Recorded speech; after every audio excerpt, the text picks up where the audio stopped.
So just a quick kind of oddball video. We have two SeaDoo Sparks. These things are 1 season old. They don't have very many hours on them, but they were brand new. And I'm going to quick do an oil change on them before this season. I figured why not shoot a video of it. So it's pretty easy. The dipstick is right back here. Oh, jeez.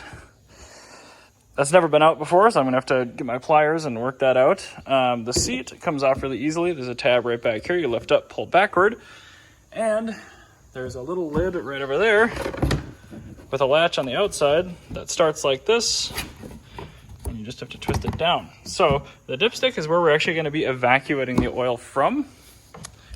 And let me turn on the flashlight.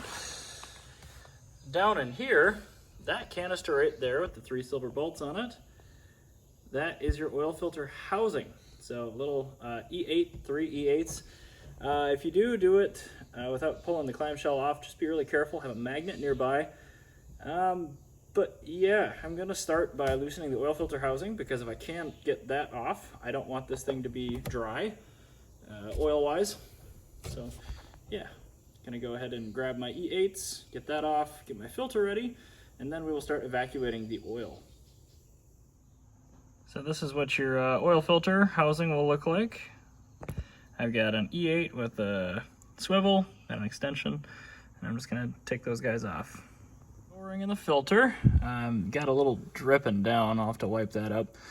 But it's a cartridge style filter, so we'll pull that and the O-ring out and just try to mop up as much of that oil as we can. So there's the old filter. And the oil actually, it doesn't look that great in the housing, so definitely glad we're taking out the break-in oil. These spec a 5W40 synthetic blend. I'm going to go full synthetic because oil is cheap and good oil is good. O-ring looks fine on there, but the filters do come with a new one. And unfortunately, the filters I've got, which I bought for a 2019 SeaDoo Spark, are not correct. So I'm gonna have to buy some new filters. Shoot, that's lame. So that's what you're looking for, a 956123. This is a single-sided filter. There's no opening on the backside, and it's a lot shorter than that. So I'm not sure exactly what's going on there. Looks like it is for some sort of SeaDoo, but smart thing would be to check all the folds of this filter for any bearing material, because this is brand new. It looks like it has a check valve built into it. Interesting. I don't think that would be removed. This is much more similar. I guess it's more similar to a screw-on filter, which has a built-in check valve. Typically, cartridges do not. So either way, I'm going to have to order filters and come back to this. So I'm back at her. Just have the filter draining right there. I would absolutely put a paper towel around the filter housing just so you can soak up a little bit of the oil. But here's our replacement. Looks right, finally. Here are some interchange numbers here for you. I was able to get this for about $8.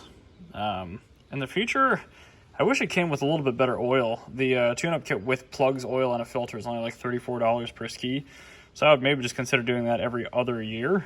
It seems excessive on the spark plugs, though. Well, moment of truth. Let's see if this aftermarket filter fits. Let it slide down just a little bit as it absorbs some of the oil.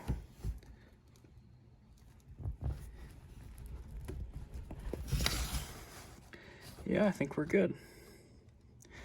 Filter did not come with an O-ring, so make sure yours is in good condition. Just gonna pop the cap back on there, and I'm gonna apply some Loctite on the threads of these 3 little bolts. You can see there's already some thread sealer on those, and you're gonna want to replace it because it's one-time use. So a little dab of blue Loctite right in the middle should be good. Just a little dab will do you on those, but a little bit of blue Loctite.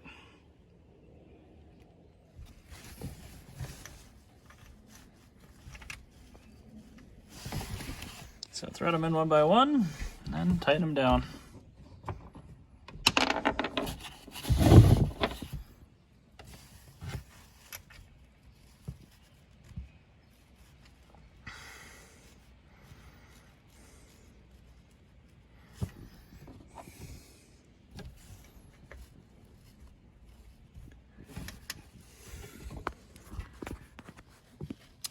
All right, well that's done.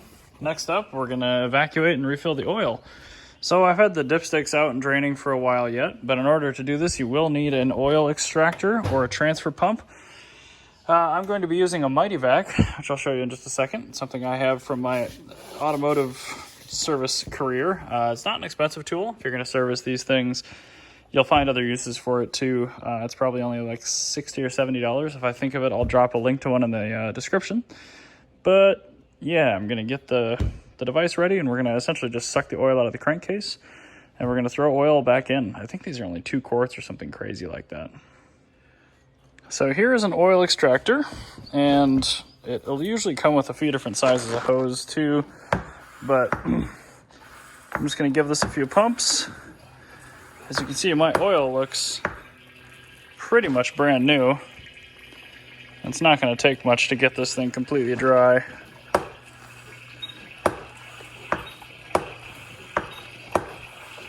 Even with relatively cold oil, this is flowing really well.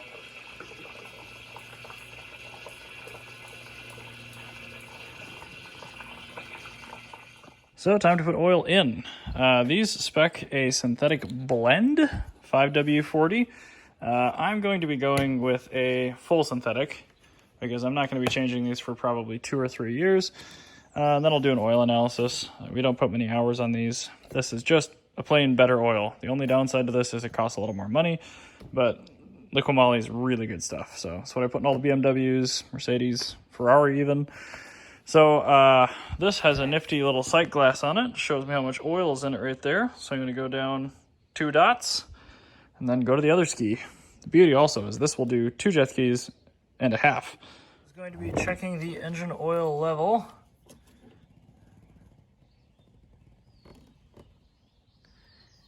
Hopefully it's not spilling all over the place. I'm gonna have to get a towel. There's nothing in it.